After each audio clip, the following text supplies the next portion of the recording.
All right, we're testing. We are testing.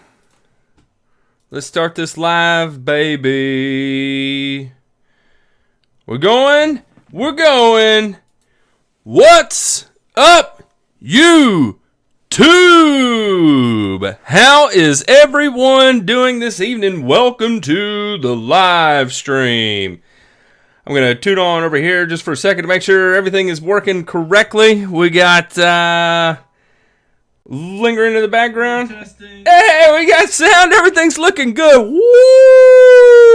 How is everybody doing? I'll tell you right now, there ain't nobody more excited than me than to be here tonight. That's what I'm talking about. Woo! Shoo! Woo!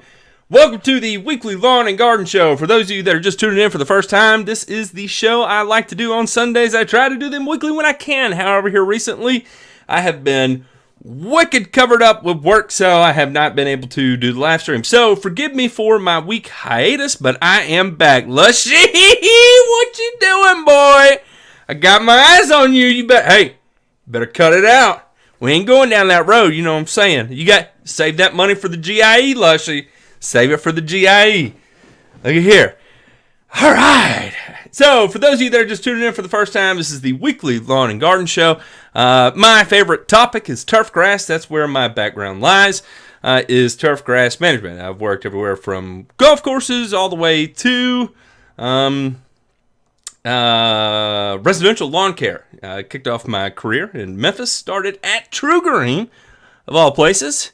And went to work for a couple of other companies before starting my own. And now I am the owner of a company. I'm a co-owner and co-founder of a company called Carbon Earth Company. Those of you may be familiar with our products. For instance, Carbon X.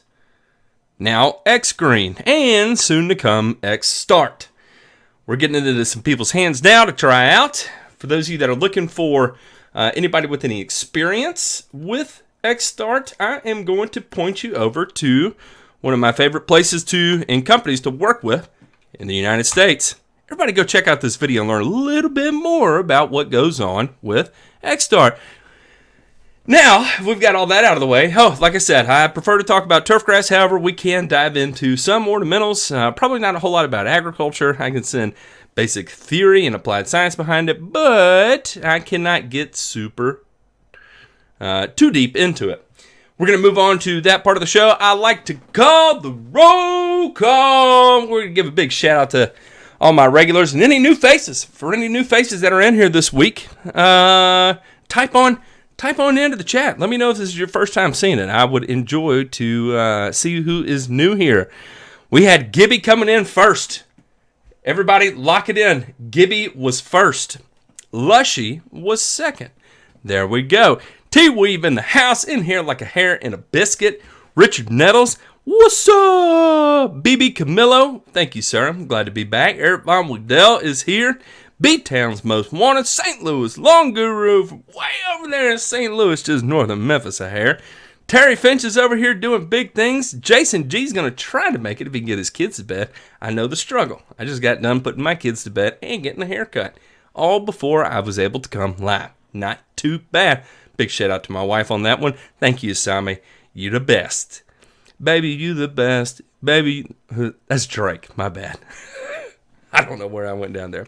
Reload Dad, AV Guys, Sun 99, Telly Coleman, El Chapo, can Tenacity and T-Zone SE mix for a blanket app cool season? Yes, it can. Jake Malden mowing, trying to finish in time. DSPO is ready to get it started. Let's get it started. Man, what's with all the songs tonight?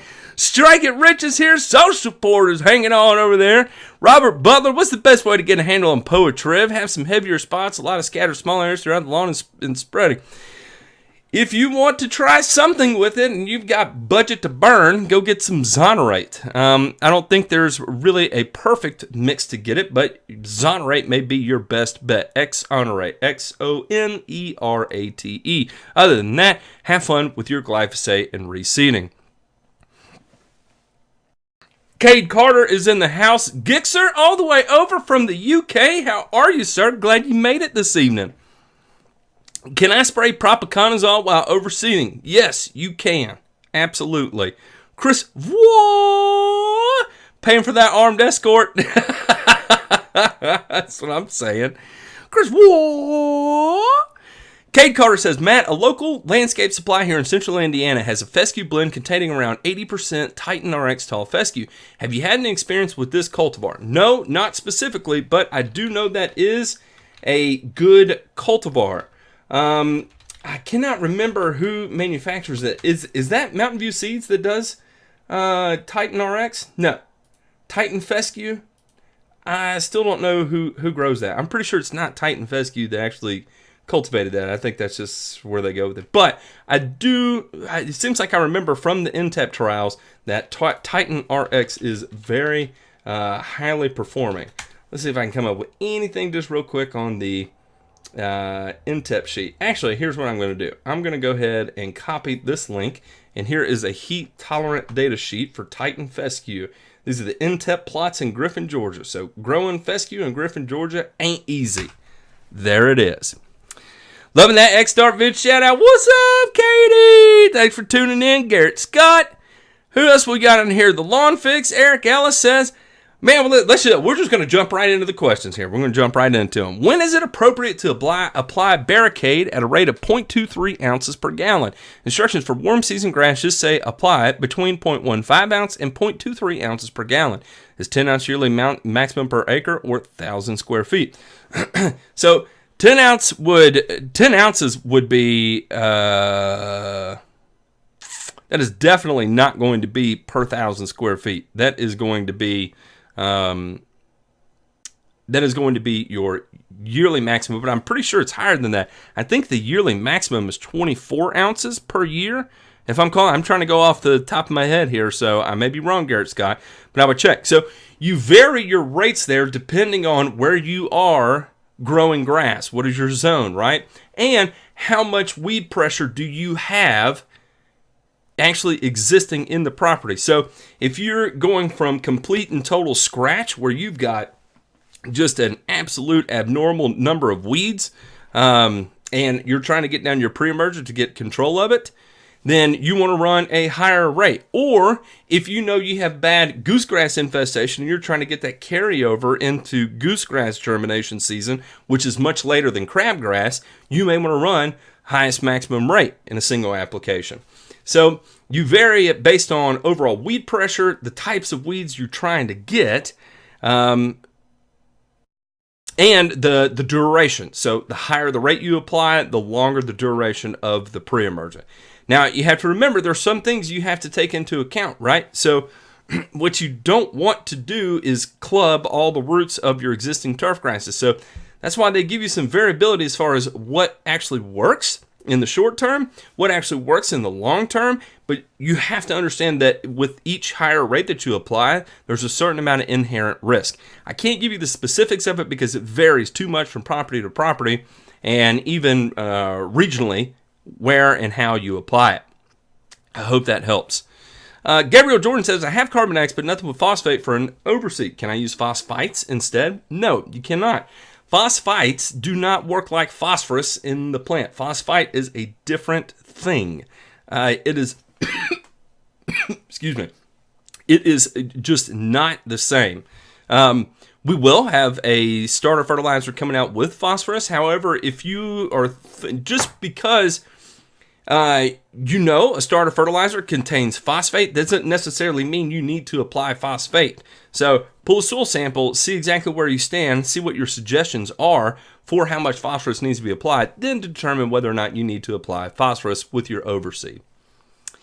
Let's see here. How soon after applying Azoxy and Clearies do you irrigate? Next day, Steve, I would check the Azoxy and the Clearies label and see if there's any conflicting data and then choose the one that is furthest out. So for instance, if Clearies says, rain fast in 6 hours, then you're good to irrigate after 6 hours. And if your Azoxy formulation says do not irrigate for 24 hours, then you need to wait 24 hours before you irrigate. It all varies by formulation. So Heritage is going to have a different formulation than Azoxy 2SC, therefore you're going to have two different rain fast times. It's kind of like Daconil and Daconil Ultra Stick. Ultra Stick was designed to be extremely rain fast. Not all products are. You have to look at each particular formulation and make that determination based off what the label recommends. All right, I'm going to roll down here kind of the longer questions. I put my 818 holy small prills. Yeah, it is. It is very small stuff. And the whole reason why I've got hair in my mouth where I got my hair cut. The reason why we have to go with such a smaller prill with the 818 is that smaller prill actually affects the release curve of the product. So for instance, when we've got the 818 and we blend it with our nitrogen source, which makes Carbon X, it's okay to have that larger prill because we have the higher percentage of quick release nitrogen in there to get things going, and then that larger prill that we manufacture with the biochar, which is actually our 818 just in a larger prill size, can carry the duration for a longer period of time. However, if you're just applying that 818 material, you may see a delay of release for 2 weeks, maybe even 3 weeks in that larger prill size. So by bringing down the prill size to 190 SGN, what happens is that you actually shorten that release curve, and so you can begin to get visual results in a week or two. I hope that helps. My local site one has gallon jugs of Super Thrive for like $150. Is this a good deal? For Super Thrive, yes it is, because Super Thrive is actually very expensive. If you price it out per ounce basis, you'll see that that is actually a pretty good deal. Larry George says, I was thinking on buying some Carbon X with my hard-earned money. Is it worth it? Larry George, I can't make that determination for you. That is something you're going to have to determine based on what you're working with, what your long goals are, and hashtag long goals. And did I lose? Oh, no. Here I am. And you're going to have to make that determination. I can't do that for you. So, for instance, if you need some organic fertilizer with humic and kelp and iron and a high nitrogen load, then yeah, absolutely, Carbon X may be an alternative for you if it fits your price range. If not, so be it. There's lots of other things you can use. I don't want you to feel like I'm going to trap you into Larry George, that's the only thing you can use. No, there's a million different ways to grow green grass. I grew green grass long before I had Carbon X, and I will continue to grow green grass in the event Carbon X is no more. It's just another tool in the toolbox to get things done. Let's see. Hey, Matt, any date on X-Start for DIYers? I do not have that date, but I will say that it is soon. Let's see here. I love how YouTube flags some of this stuff. YouTube flagged a question, how do you kill crabgrass? All right, let me get down here a little bit further. How long should I cut my Rhizomatous Tall Fescue Kentucky Bluegrass mix before I overseed? Oh, how low should I cut my KBG before? I figured that I don't want to shade out my new seed with my current grass. Heat took a toll this year. Get my grass right. Gary Evans, you can scalp it down. I tell you, I've done it both ways. Never really had an issue with either direction. Yeah, you may put a little shade on it. However, of all the turf types, well, for Kentucky Bluegrass, yeah, you probably do want a little more light exposure. So that's a good call. Go ahead, cut it down. Ignore how I started out there. Cut it down as low as you can to where you're not cutting into the crowns of plants, right? So you could effectively take that down to about an inch and not really hurt anything. Brian Watson's in the house from Hotlanta. That's what I'm talking about. How are you doing, good sir? How are you? Hey, Matt, I'm doing a huge renovation to a 6,000 square foot area in my backyard that I'm making into a sports court, specifically croquet. Just installed 550 feet of drainage yesterday. Good stuff. That is a huge undergoing. Tom's Turf Care. I do not know where you're located. I'd be curious what turf type you're going to go with.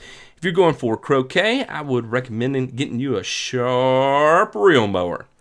Let's get super deep into treating lots of green Kalinga in a St. Augustine lawn. Anything besides lots of sedgehammer packets.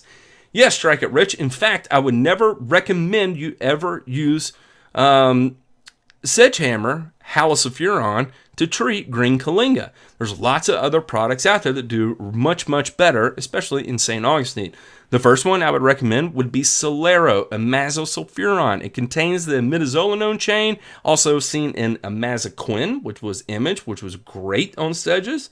and they attach it to the sulfonylurea molecule that makes it an ALS inhibitor. It's extremely systemic and has great efficacy on Kalinga. If you do not want to run Solero, you can use another product that will probably have just a little bit more damage on your St. Augustine lawn, but equal efficacy on taking out your green Kalinga. And it will also target some broadleaf weeds as well too. And that other product will be sulfosulfuron, also known as Certainty. Both those products are going to be your two gunslingers for St. Augustine and sedge populations. Thoughts on granular fungicides, Matt? I do not like them, Lambert, and let me tell you why. There are some instances where I just, no matter how I use it, I cannot get an equal result. And there's lots of university data to back this. Granular fungicides do not have the same efficacy rate as liquid fungicides. There's something about the distribution over the leaf and uptake that will ultimately affect your overall result.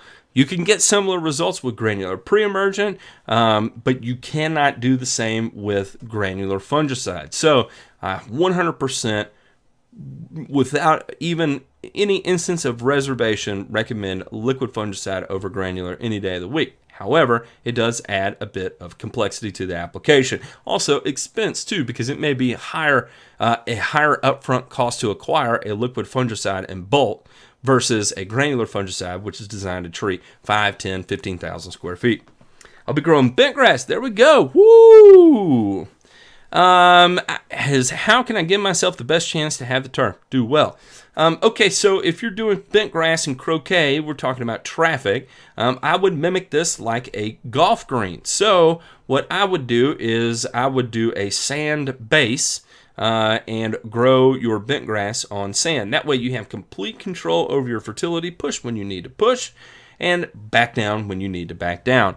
I would invest in a good sprayer to be able to spoon feed as you navigate the world of manipulating the growth of this bentgrass.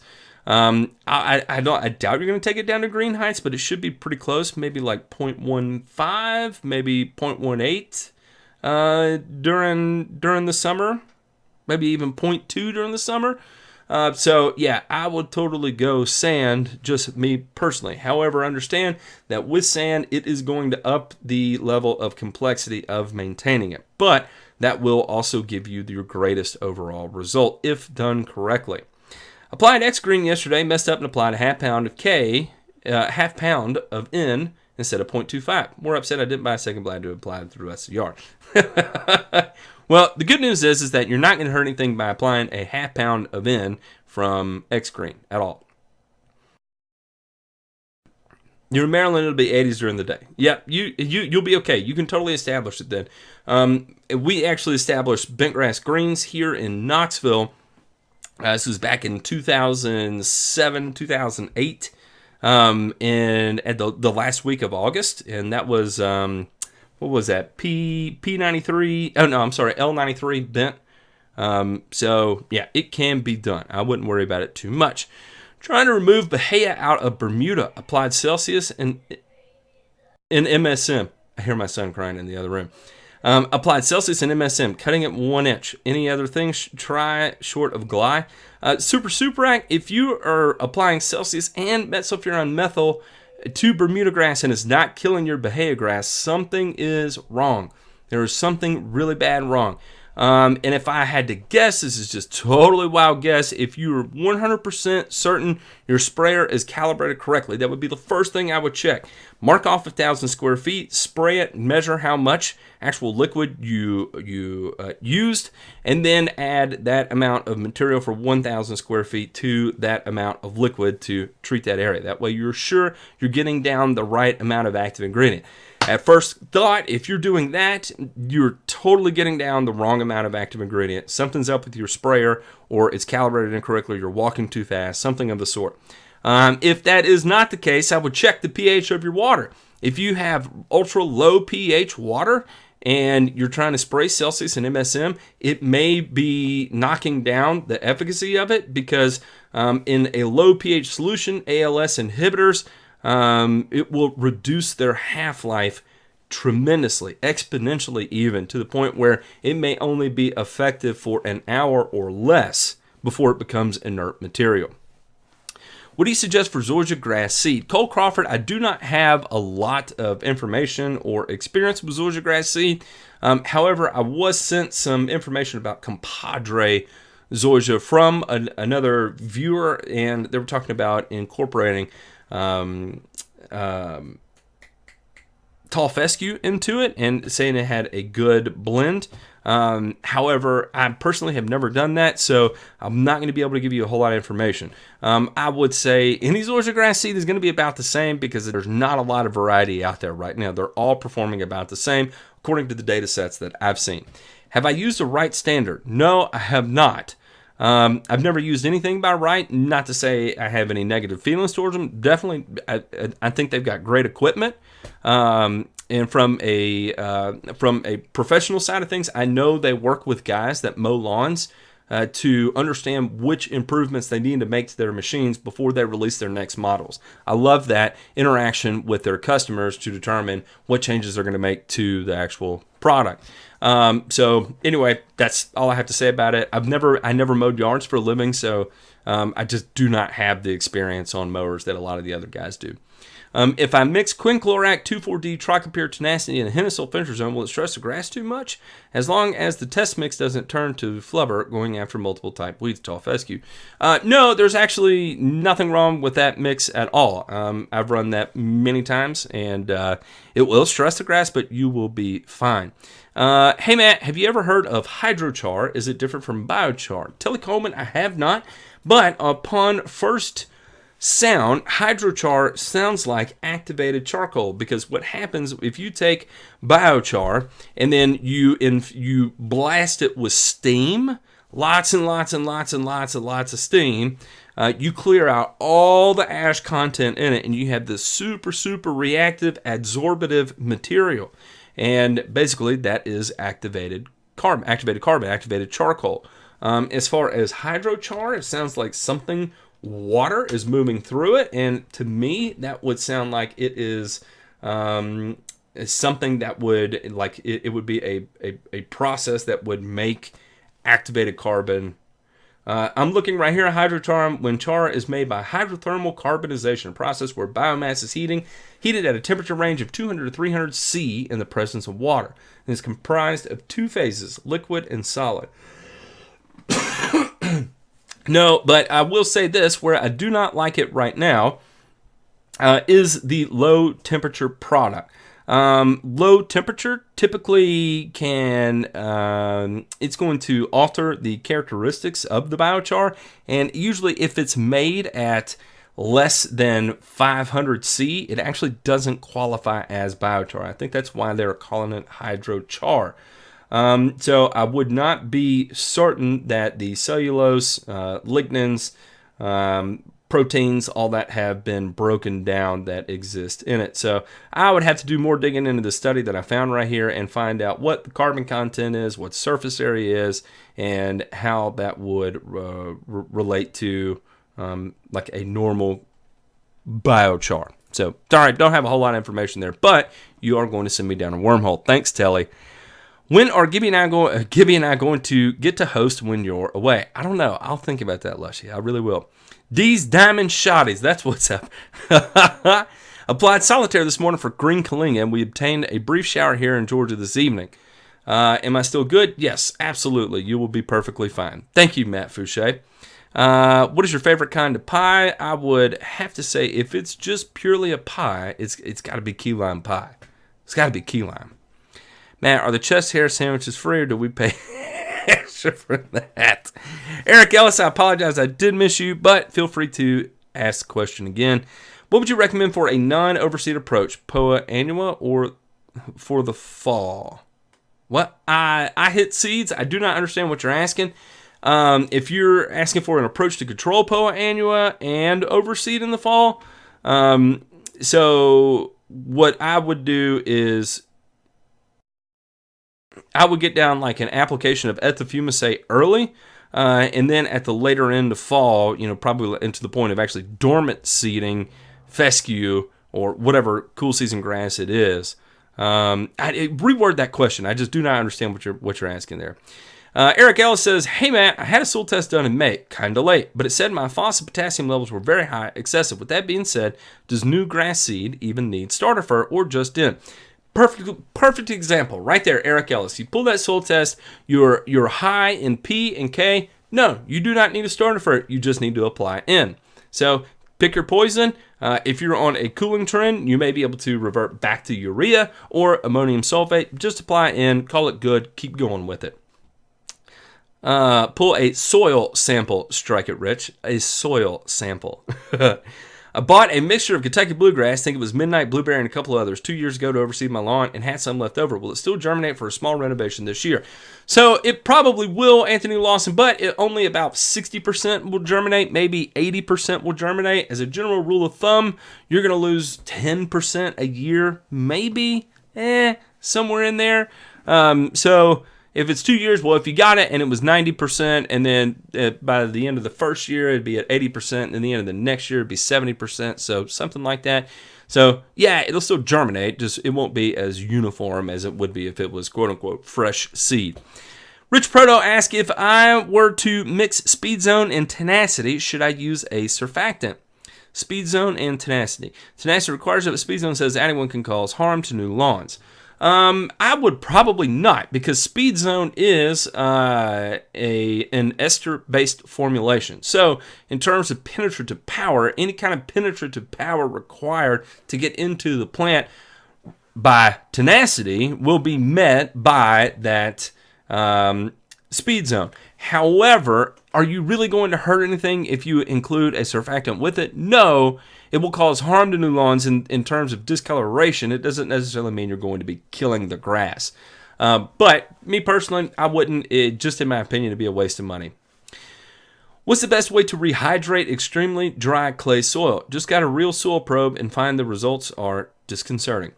Terry Finch, probably the best way would be to cycle your irrigation in a single day, right? So run for 5-7 minutes. And cut it off for an hour. Then run 5 or 7 minutes, cut it off for an hour. Run 5 or 7 minutes, cut it off for an hour. Run 5 or 7 minutes, cut it off for an hour. And it may take you a day or two to continue to do that before you have enough soil moisture that you can begin to put it on a regular watering schedule again at that point. Matt, do you help me fix that common Bermuda problem I have? John Teague. Okay, John, you've got common Bermuda in Tiff Grant. I do not know. Green Doc had his formula of Tenacity and Simazine sprayed on common Bermuda in Tiff 419 that worked well for Hungry Southerner. And I don't know if that same would apply to Tiff Grant. In my opinion, Tiff Grant is a little sensitive to herbicides, at least in my experience, but I have limited experience with it. So I would be careful, but I would feel comfortable at least making one application of Simazine and Tenacity and trying to, at least in a zone spray scenario, to see what kind of effect that would have on common Bermuda in relationship to your Tiff Grant. Also, continue to mow it. Mow it as low as you possibly can. Common is not going to like that much at all. The Grass Factor, do you know how can I kill crabgrass without killing by St. Augustine? Atrazine would probably be the easiest way. Brian Morales, Matt, I need you down here in South Florida. This total mealy bug is kicking our butts in the Zorza grass. Brian Morales, man. I would not be able to help really in that scenario. I've never really dealt with mealy bugs, like never really, as in never ever. And I'll tell you who I would reach out to. I would reach out to a guy named Rod Marquardt with, he was with NuFarm. He is a lawn care guy with NuFarm, NuFarm, and his name is Rod Marquardt. I call him Canada Rod. You can call him whatever you want, but he would be able to help you in that situation more so than I would. Whoa, we got a lot going on in the chat here. Hang on, I'm going to keep going. There is no money in Fescue. Matt, will Tenacity have any effect on Nutsedge? Yes, it will turn it white. Will you get a true kill? Probably not. I did a video on sedges that included Tenacity efficacy data in it, and it was not very effective. So less than 70% control. Let's see here. Wow, this is... Am I reading the same thing twice? I did. Okay. Zoysia grass seed got asked twice. That's what confused me. Can you give me spreader settings for the Chapin tow behind with auto stop? Not right now, but after some research. I probably can, Kenny. But yeah, if you don't mind, send me an email on that because I will never remember that. Matt, I'm going to do a lawn renovation. Most of my lawn is spurge and crabgrass, so I'm going to smoke it off with glyphosate and lay rhizomatous tall fescue. Can I use tenacity when I lay the seed, or should I wait? Yes, absolutely. You can put down tenacity then. Just one thing to keep in mind is that if you have spurge is an indicator weed of nematodes. So make sure you have an endophyte resistant rhizomatous tall fescue. Check with the manufacturer, make sure it is. Also, look and see if you can find any kind of nematode data for the rhizomatous tall fescue variety you chose, and also maybe have your soil analyzed for nematodes. You can do that through your local extension office. During drought conditions, is it better to maintain a lower height of cut or let it grow a bit taller? Terry Finch, it's better during drought conditions just to not mow. Because by mowing, you are creating an injury point that will require water to be taken up through the root system, so photosynthesis can take place, so carbohydrates can be produced to create the repair. So you're going to be requiring water every time you do cut. So probably during extreme drought conditions, when you cannot get water to it, it's better to just not cut at all and wait till you do have water or adequate soil moisture to begin cutting again. Even if that means when you do cut again, you have to scalp the absolute crap out of it. All right, whoa. Here we go. Matt, sitting in the hot tub watching the stream. I have a high pH water over 8. I use dry acid to lower the pH in the hot tub. Can I also use it to lower pH when mixing products to spray on the turf? Yes, if you require it. Now, I do not know what dry acid is. I've never heard of that. So I'm going to assume, yes, you can, as long as it's not toxic to turf. So find out what that dry acid is. I'm sure it's in a powder form. It's probably citric acid if I had to guess, because I doubt you're going to get powdered sulfuric acid. I don't know. Maybe you are. I bet it's citric acid, which, yes, that would be fine. Just getting out of a drought in Maryland. Have a good rain last week that snapped the lawn back. I'm due for a feeding and have both Carbon X and 818. Which should I throw down now? American Troy, that is going to be totally up to you. Now, if you still have you're in Maryland, so you may have begun your cooling trend. If you have a cooling trend in effect, then I would go ahead and apply Carbon X. However, if you are, you're still going to be upper 80s, 90s, from here through mid-September or the end of September, stick with 818, go that route. Digging the Solero, but wondering what the reed seed window after usage is. Tall fescue, I would say probably, as a general rule of thumb, Johnny Fescue, 2 weeks. In reality, you could probably seed and spray it at the same time. Crabgrass did kill half my St. Augustine. I'm trying to keep it under control with Blindside. Instead of using Blindside, what I would do is use pre-emergent next year and then grow back in your St. Augustine. It's easy to do. Threw down a claim to control Johnson grass on your recommendation. It browned up well in just a week. Awesome. Thanks, B-Ruck. You may require more, a second application, so just keep that in mind. Tom's got 69 tons of sand peat being delivered tomorrow to put on the area. I'm looking to go 1/4 inch. There you go. Specifically wondered about fungicides worries since I'll be watering so much. Might have disease. Yeah, Tom's Turf Care, you're definitely going to have to do that. And so probably what I would do, especially since you're doing it now and you're still going to be facing some heat, I would alternate in Segway. Segway is going to be great for your Pythium prevention with Azoxystrobin. Segway and Azoxystrobin alternating is going to give you your brown patch control as well as your Pythium control. Then spoon feed with liquid. Spoon feed with liquid, spoon feed with liquid. Make sure you have a very balanced approach. Probably the simplest thing to do is get your Peters Triple 20 with micronutrients that's soluble, dissolve it, and spray it at a low rate. Maybe 0.1 pounds of in a week, something like that. How much water should someone put down after...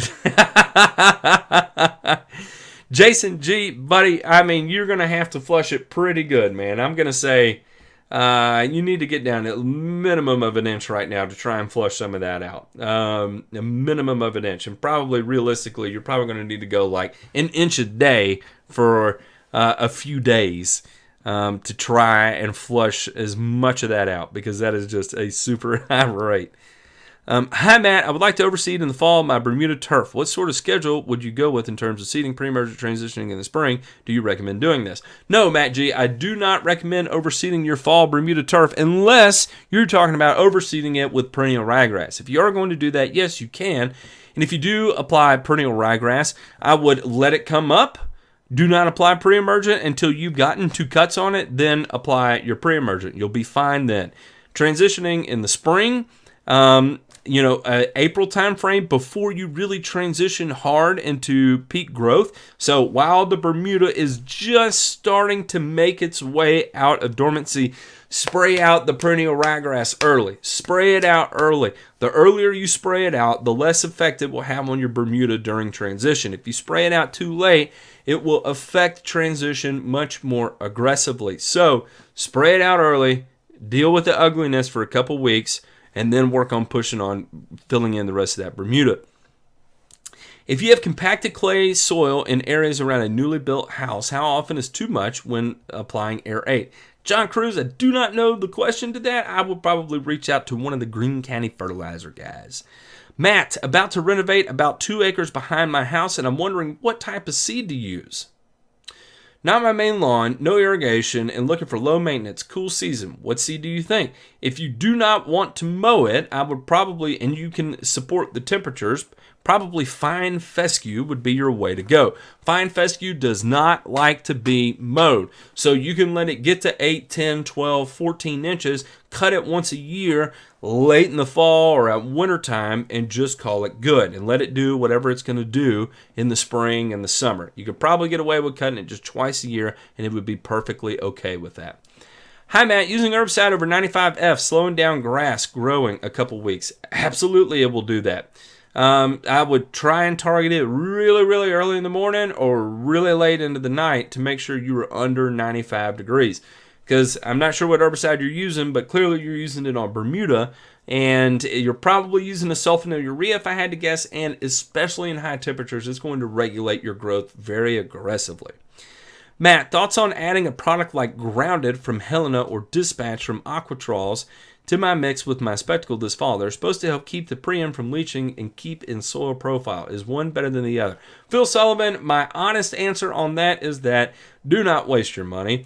That it would be designed for something on a sand base outside of any kind of sand. So if you have loam or better, or even sandy loam or better, then call it good and do not worry about that. That is not going to be necessary. You're not going to notice any kind of difference in efficacy by running those 2 products with your spectacle. Do you have a goal for your Carbon Earth products? Do you want them in big box stores? Big Rock, yes. And we've got big plans for what we're going to be doing with Carbon Earth. I will say this is that no, Carbon Earth products will not specifically be in big box stores, but we will probably manufacture a line of fertilizers for big box stores that will not have our name on it. Our goal is to move as much into custom manufacturing as possible and get out of having our own branded products for the time being, at least. I've been struggling with brown patch in my turf type tall fescue. I've been using the BioAdvanced Fungus RTS and Scott's Disease X, alternating between the 2 with no relief. Hell, I would not alternate between the 2. I would apply them at the same time. And if you're applying those, say every 2 weeks, every 2 to 3 to 4 weeks, and you're still having problems with brown patch, chances are it's not actually brown patch that's causing the problems. So make sure you have an exact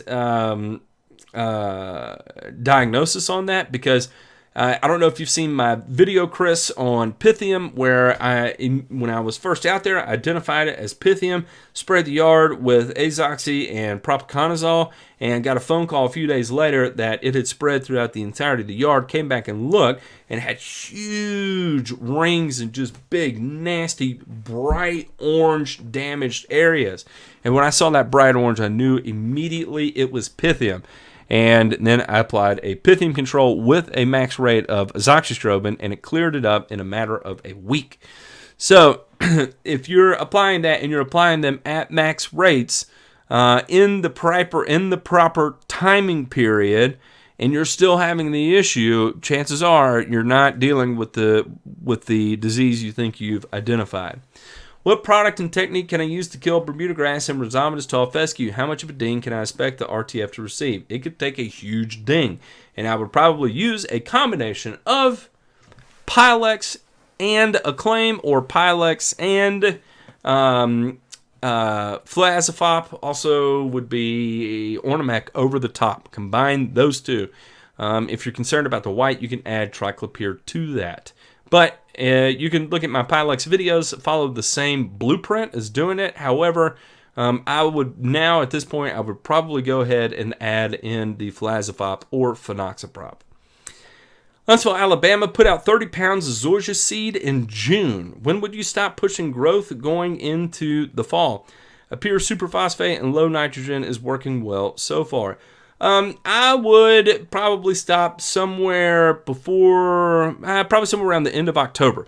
There has been more research done about nitrogen late into the year on warm season grasses, and the initial thought that it contributed to disease has been basically pretty much overturned.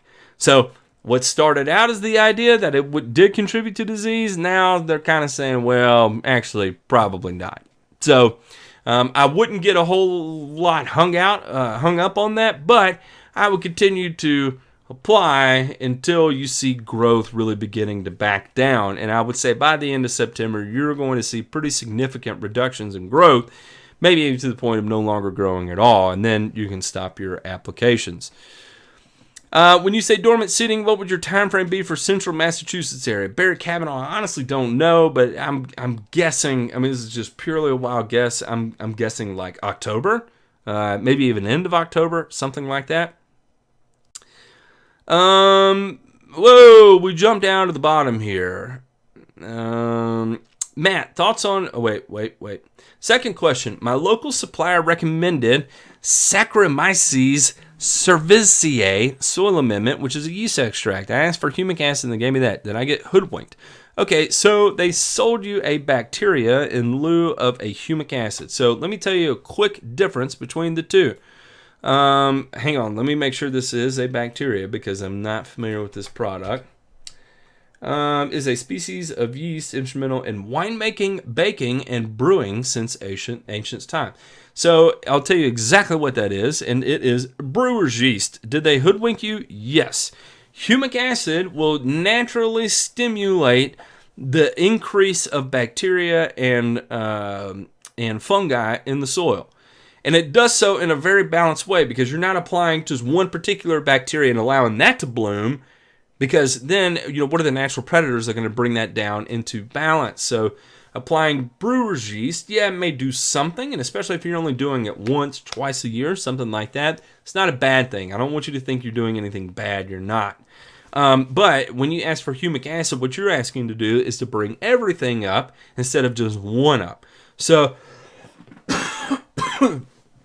what you're paying for versus what you get is probably not the same thing. You're talking about way two different things.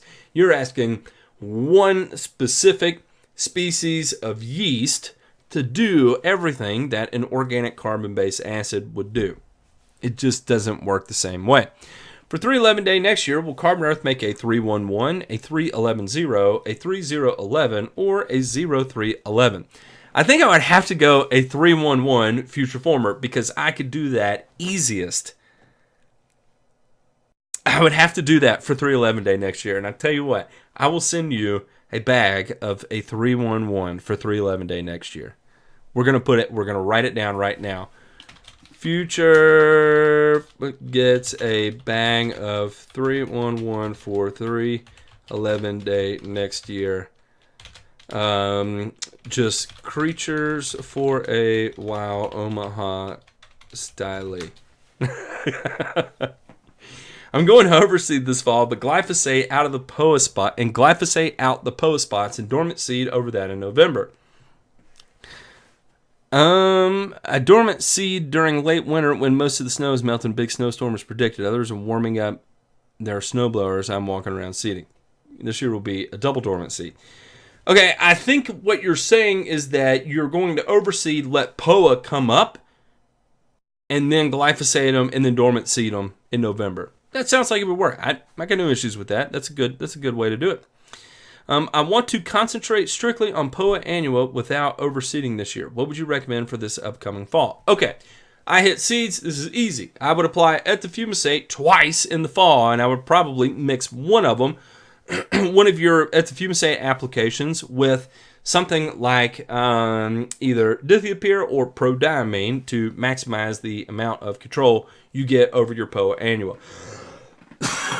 If you make those applications in the fall and you still have POA, guess what?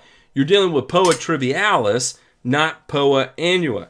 So, POA trivialis is perennial, meaning it's going to come back year over year. So, you'll have to round up those areas, get your seed in, and it's just going to be a lot more work. But ethofumicate is selective on POA annua and cool season grass, so that would be what I would recommend. Get after it. Only thing that killed crabgrass in St. Augustine was Acetalox. Still out there if you know where to look. Is Acetalox pinoxalam? I do not remember the active ingredient of Acetalox. Sodium salt of acelam. I was way off. And yeah, it does look to be pretty effective on crabgrass as well. Is this still labeled for residential turf, though? I have no idea. Post-emergent weed control and sugarcane turf, ornamentals, Christmas tree plantings, and non-crop lands. Okay. Getting nutsedge and kalinga in my St. Augustine, but getting lots of rain and super hot days. Should I wait to apply some product? No. I think we talked about this quite a bit tonight. I would apply something like sulfosulfuron, Certainty, or Solero, imazosulfuron. Have you ever used hydrotane, and what were your thoughts? Do you have any other recommendations? Matt G, yes, I have, and I think it's good. I used to use specifically hydrotane when I was dealing with large areas of overseeding without my wife hooking me up with water during the laughter. Thank you, baby.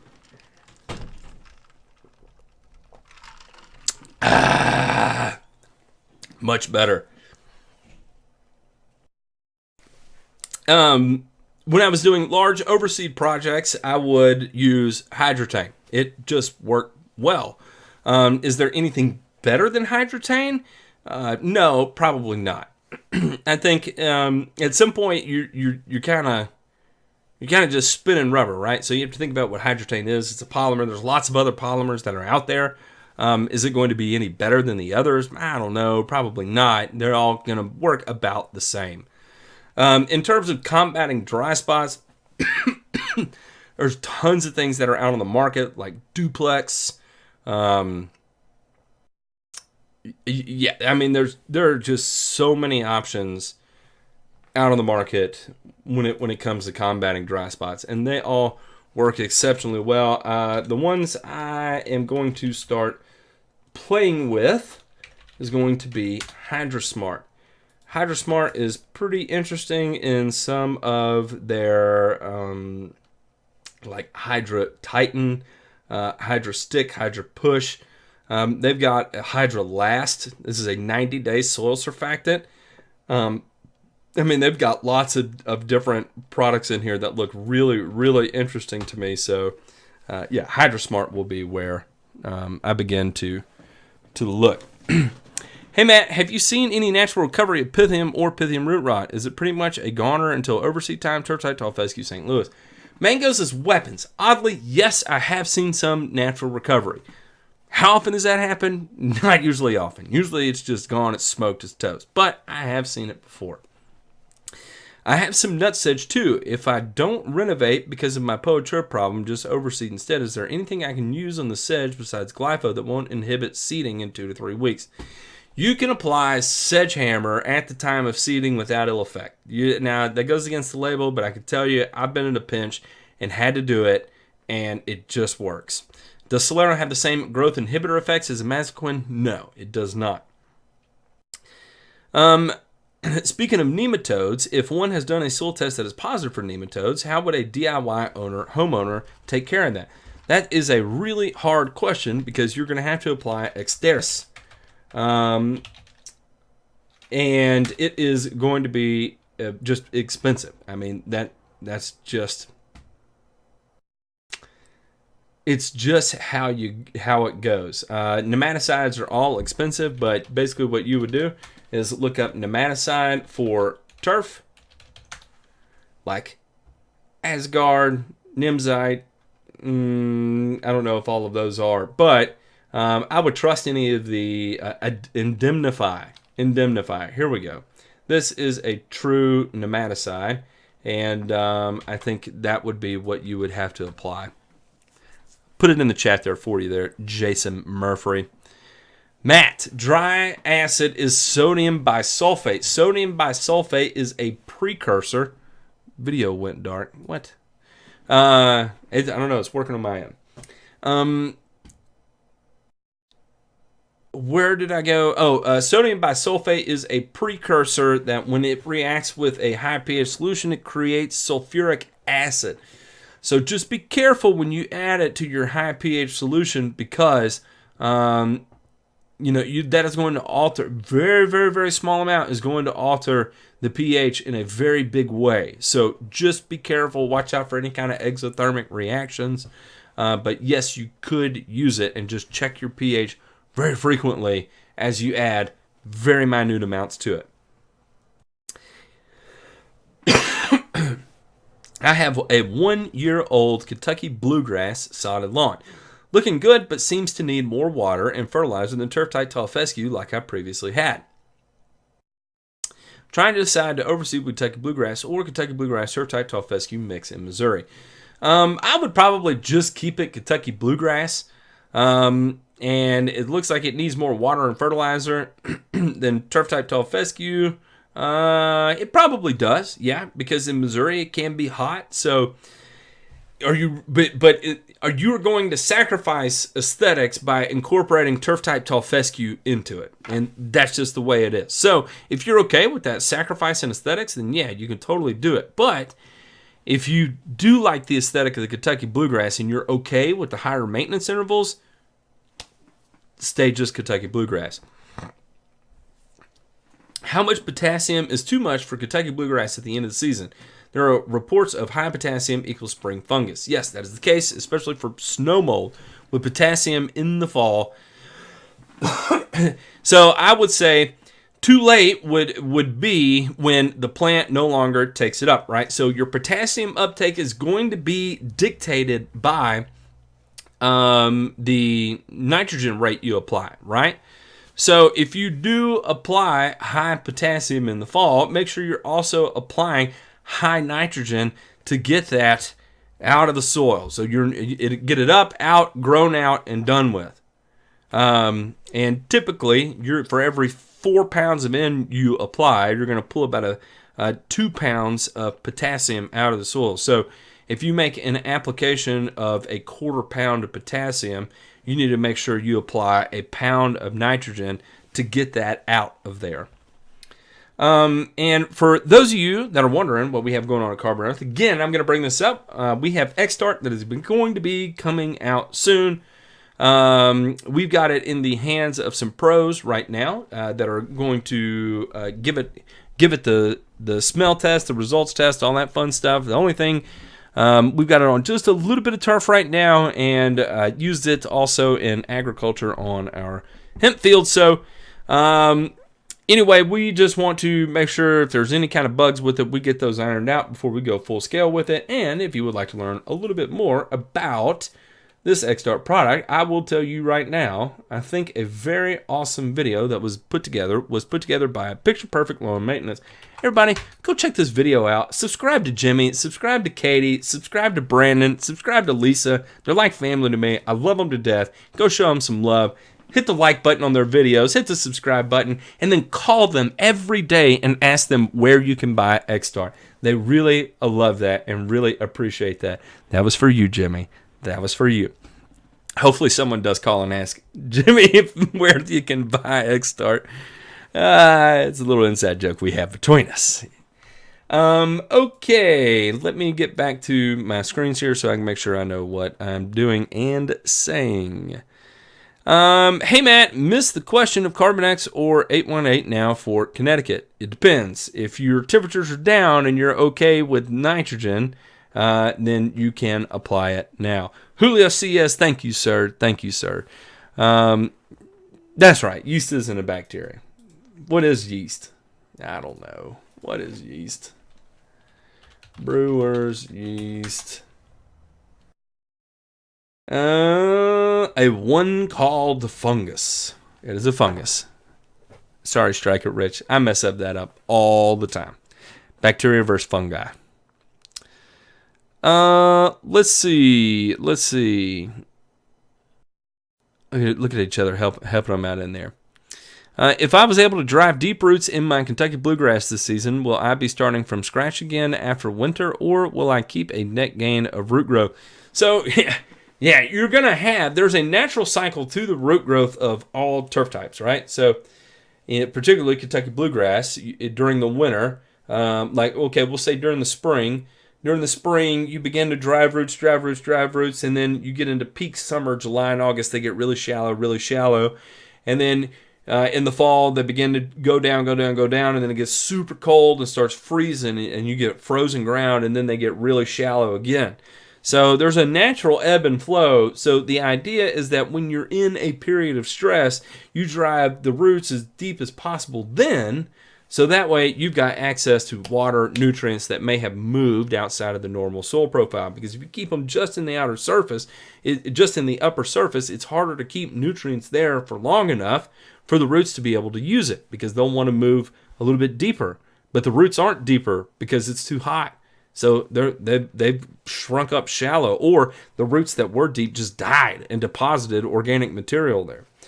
So it's not necessarily a bad thing that they shorten and elongate like that. That's actually great because it aerifies the soil as they do this process. But what can happen is that if you have a shallower root situation, is that it can exaggerate the amount of stress you have to the turf. So that's why it's important to make sure your turf practices stimulate root depth even in periods of stress, or during a period where you would naturally have shorter roots. That's to keep things moving. Is it to be able to keep things available to the plant even in a period of stress. Let's see here. Which email? thegrassfactor@gmail.com. I actually sent it to Carbon Earth, if you don't mind, Kenny Cooper.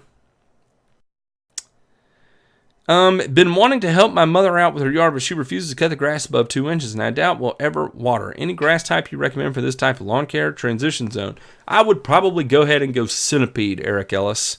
I would seed Centipede, and if you can get it established, it will do fine. When is the latest you would apply Carbon X in Pennsylvania? The latest I would apply Carbon X in Pennsylvania would be right before it freezes, so anytime between Thanksgiving and Christmas would be right around then. When you move to Florida, are you looking forward to having a St. Augustine lawn? No, Vinny Ambrose, I'm not going to have a St. Augustine lawn. I'm going to have a TIFF Ultra Dwarf Bermuda grass. How about them apples? Should still be fine waiting a couple of weeks. Trying to grow from seed when heat stress can happen easier can lead to failed growth. That's true. The lawn stripes. Whoa. Matt gets a bag of 311 for 311 day next year. Oh, yeah, that was... What's the best mix to use to level, top dress, and oversee tall fescue in Tennessee? Topsoil compost mix, or should I do a more sandy mix? If you're trying to level, even though you're in East Tennessee, sand, just use sand. It's going to be harder to get it established because it's going to be harder to hold water, but just use sand. You're going to be so much happier with your efforts using sand than you will with topsoil. Topsoil and compost will not level a yard ever. Travis Simcoe, I've tried it every different way with every Bobcat attachment, with laser levels, laser grades, box buckets, fence posts, nail drags, you name it. I have done it with clay, and it just does not work with any kind of soil or loamy soil mixture. Just use sand and be done with it. Asalox is not labeled for residential turf. There we go. What other wetting agents would you recommend? Alex Walker, I mean, that's just it. There's a lot of repeats out there, so it would be hard to say. I would check out the HydroSmart line. I think they've got some good stuff going on there. That would be where I would start because I know the most about that company, and I know the quality of their products. That's good stuff. The Hungry Southerners here, the roll call.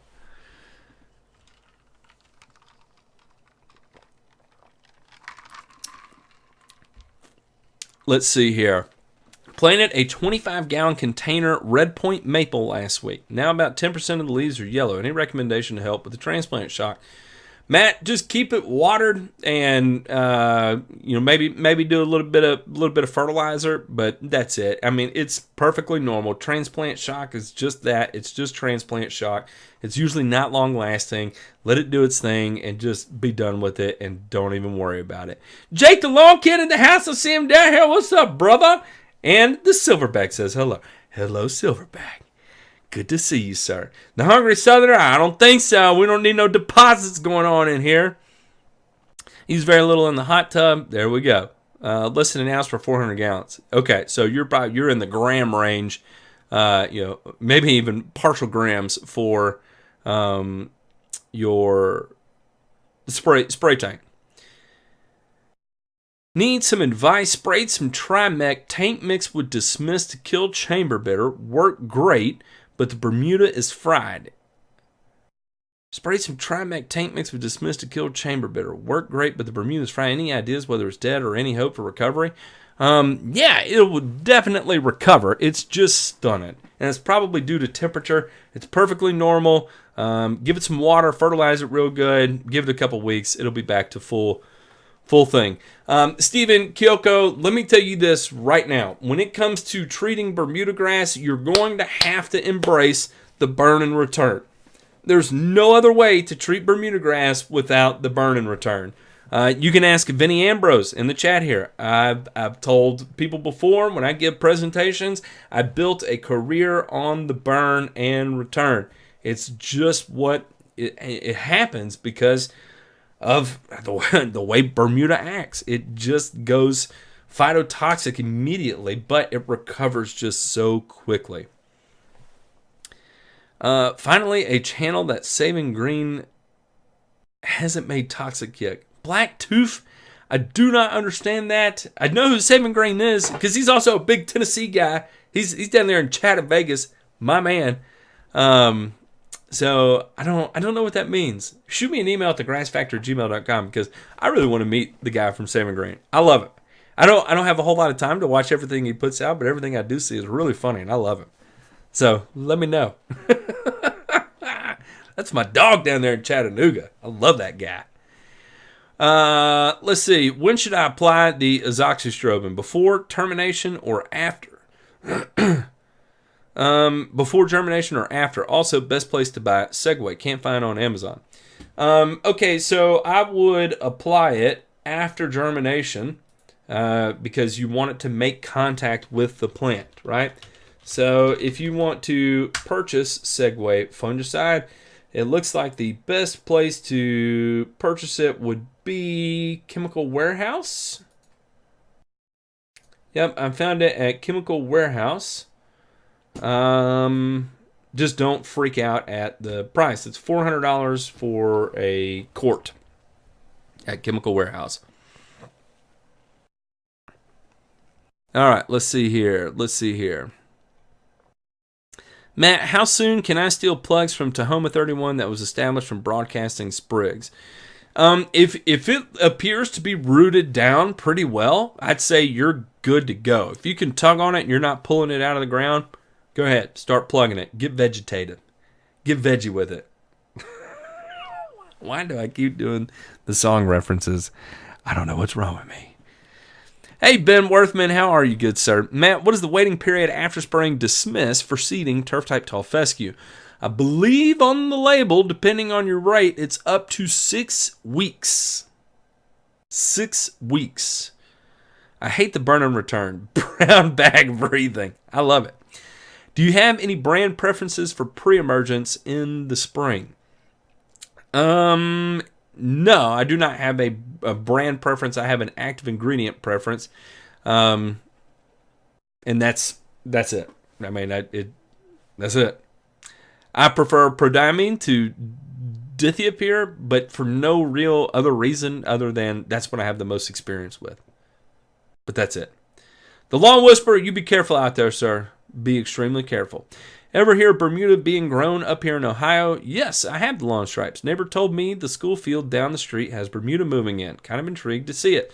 So, the lawn stripes, I don't know if you know the guy, OSU Turfman, who is a professional turf manager in the Ohio area. He has a turfgrass degree from Ohio State, and I can say he is directly responsible for installing many acres of particularly Latitude and Tahoma 31 Bermuda grass in the Ohio area. So yes, it is done, and it is being done more frequently, even though it will be dormant for 7 months out of the year. Don't run Dismiss in the high heat. Try some Avenue South, says Vinny Ambrose. You know, Vinny, that is one of the products that I actually priced out in my Roll Your Own Herbicide spreadsheet. And the interesting thing about it is that it is actually cheaper to purchase Avenue South than it is to attempt to roll your own. And the reason being is that there is a particular active ingredient in Avenue South that is extremely expensive as a standalone product. In fact, it's more expensive as a standalone product than it is in Avenue South, and that product is Panoxalam. Panoxalam is extremely expensive in its turf-rated form. And I cannot remember off the top of my head what that particular herbicide is. It's got a weird name, like Ruby or something like that. I cannot remember what it is, but I've got it in that spreadsheet, and I think you have seen that spreadsheet, so I'm not sure. I put out half rate of Milo 2 weeks ago. Yard is heat stress, but it's getting half-inch water 2 times a week. And it's still yellowish. Looks like it's lacking food. Has Milo had time to work, or is it the heat? It's probably just the heat that's making it yellow. Because you have to remember, there is a genetic limit to temperatures at which some grass types are designed to work with. So, for instance, tall fescue, or Kentucky bluegrass, or perennial ryegrass, anything over 85 degrees Fahrenheit is... basically, the plant wants to go dormant. It's just beyond the genetic limit of the plant. So, you can fully expect it to struggle and turn yellow, and weird things start to happen with it. So, it's probably just due to the heat. What determines the thickness of actual blades in turf-type tall fescue? Seems like the very crowded areas of grass tend to have thinner blades. You know, that's interesting. Yes, the lawn fix, because the crowded areas of grass are actually healthier because they have a root system that tends to have more actual action in the soil. So the more coverage you have over your soil, the healthier soil function you have. If you have a single solitary plant, that means all the soil around it is readily losing carbon dioxide, and soil loves having air in it, right? You think about aerating and what that does for the plants, right? So to have a single... plants are not designed to be single solitary plants. They like to be in groups. That's why forests are so healthy and so self-sustaining, because they're in groups. There's nothing more sick in the world than a single tree in the middle of your yard. And there is a professor out of South Dakota, the professor of arboriculture there, and he said when you drive down a neighborhood and you see nothing but single trees in front yards, that is just an absolute disaster, and those trees are set up for failure. It'd be the same thing with turf. If you have just a single turf plant, that is a very unhealthy turf plant. So What happens is that there's a hormonal response that kicks the plant into senescence because there's not enough life in the soil. It's been degraded down to nothing, where all the microbial activity moves towards healthier soil activity where there's more organic material to consume, more food, right?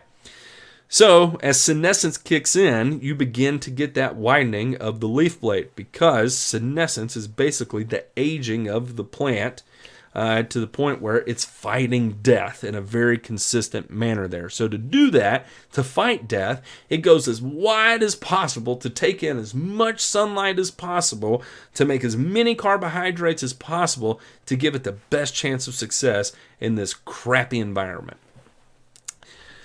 Matt, can you talk about mix rates for PPZ and Azoxy when combined, how they react to each other? They do okay when you combine them with one another. Mix rates are going to depend on the amount of active ingredient in the product. So if it's 41% propiconazole, in, like for instance PPZ, and Azoxy 2SC, then you would mix at a full rate 32 ounces to the acre of each. If you're running a half rate of each, you can run 16 ounces to the acre of each. If you are running a 14% propiconazole or PPZ, then effectively you would triple that rate on the PPZ, but keep the Azoxy rate the same.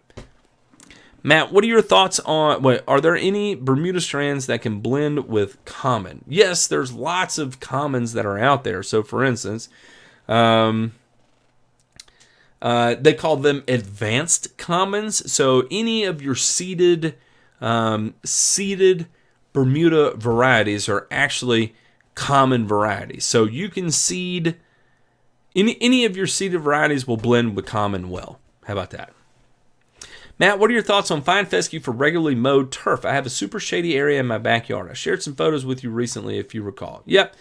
It works if you're in a cooler area. I think you're in Detroit, so yeah, you could probably get away with it there. The only person I know with a fine fescue yard that looks just absolutely awesome is Gravy Lookout, but he's also in North Dakota. North Dakota is way on out there. Just saying. We're going to keep going here. I know it's 10:14. Real quick, if anybody's looking to get a hold of me in the show after the show, I'm going to do this real quick. Where am I? I got multiple windows going over here. You can find me in the Discord at thelawndiscord.com. You can shoot me an email. Oh man, look at the green screen getting all wrecked. The green screen is not handling it. I think the lights. The green screen! The green screen is not doing good. All right, we're going to get off that. thelawndiscord.com. Check me out over there. Okay, we're back over here. Let me fix that light. Ha! Okay, we're back. Ah! The green screen is failing. Ah! Okay, where were we? Anyone have any decent success with any deep shade grass seed? Tried Scots and that didn't work. The roll of the lawn seed blanket at Menards did better, but won't hold over time. No, Jeremy Folk. No, sir. You're asking the plant to do what the genetics don't allow it to do. So, there we go. Does turf-type tall fescue develop into the 4-inch clump over one season? Most of mine seem to be center blades with 2 to 3 branches, and I thought it was due to overcrowding. Or is that more normal? Yeah, it can totally move into a 4-inch clump over one season. There is no problem of it doing that. It may seem to be slender blades with 2 to 3 branches, but you may only be pulling 2 to 3 branches out of the center of a plant, which makes it look smaller than it actually is. Because you have to remember, at some point, they kind of intermingle and stuff. But you shouldn't see the clumping take place, but just know that it can cover that much area. So the answer there is that you don't always just hammer it with seed. You seed it relatively light and then let it fill in and occupy that space just based on the size of the plant alone. It's literally spreading fescue as well. It fills in bare spots over the course of a year less and has some serious heat drought stress tolerance. There we go. Hi Matt, I have Kentucky bluegrass and I have a patch that is clumping and I can't get to fill in. I put a little extra fert down. Everything is green and growing. Have used humic and kelp, I assume, to get it to grow in. What can you do? That's a good question. If it's this time of year, I'd say it's probably just too hot to get all that rhizomatic activity out of it. But if you have a patch that is clumping and you can't get to fill in, that may not be Kentucky bluegrass. That may be like a random plant of fescue that got in there. Or it could just be due to the heat that has it stunted, and so it's not going to exert that extra energy to send out rhizomes to continue to try and spread. So check and see what it does in the fall. Fert it real heavy with nitrogen in the fall and see where you get. We've had several long drought periods this year. Most of the lawns around me turn to white. Mine goes purplish dark brown and stays green way longer. Haven't had any yellow or white. Thoughts on why? It probably has to do with the way you maintenance your lawn, Abby guy, and also your fertilizer practices, right? So, I think you have a monoculture stand of turf that you real mow.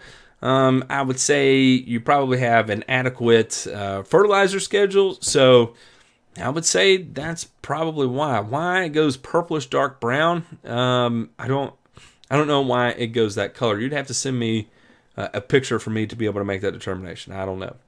When should I thatch my lawn? It's been a long time since. I have cool season Kentucky bluegrass and I do get some Poa annua, so I want to use caution when thatching in the fall. Party girl, I'm not a big fan of thatching, so I don't ever recommend anybody dethatch. What I would do is apply ammonium sulfate your last application of the year, and you'll get that same quick green up in the spring that you would as if you dethatched. So that would be my answer. Don't dethatch, just apply ammonium sulfate in the fall. Carpet grass versus centipede. I have a neighbor with both mixed. Which one would you try to push, or would you let them coexist? I would try and push the centipede. Carpet grass is okay. It just goes to seed so fast and it's ugly. But also, in my opinion, centipede is really ugly too. So that is about as horrible of a situation as you could have, unless you had a little bit of St. Augustine and also some Bahia grass in it too. Sorry, Vinny. Sorry about that. Got an area where I over-applied 2,4-D over winter. Centipede seems to not want to move into those spots. Any way to fix that? Time. No, just time. It's just time. So you have to let that work its way completely out of the soil. And then once it's been bare for a certain amount of time, it's going to want to keep it from moving into that area. So you have to encourage it with water. So water those bare spots really, really, really good. Make sure they always stay moist, and that will be more invitational for it to creep on over there, especially if the rest of the lawn is not getting as much water as that spot is. All right, everybody, it is 10:19. I am going to call it. So, for the end of the show here, thank you, everybody, for tuning in.